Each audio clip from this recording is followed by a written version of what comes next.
एक छोटे लड़के के बारे में है जो अचानक एक अजीब हिचकी लेता है और उसके चारों ओर की वस्तुएं हवा में तैरने लगती हैं।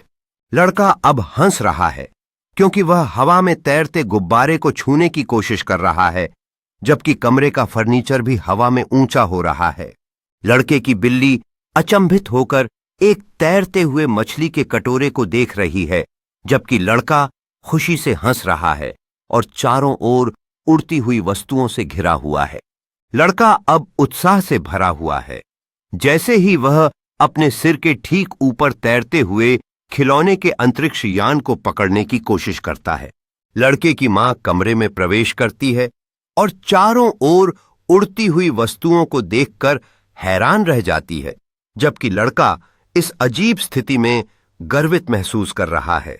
लड़का और उसकी मां अब एक तैरते हुए कुकी को पकड़ने के लिए हंसते हुए हाथ बढ़ाते हैं, जबकि रसोई में खुशियों से भरी वस्तुएं हवा में तैर रही हैं।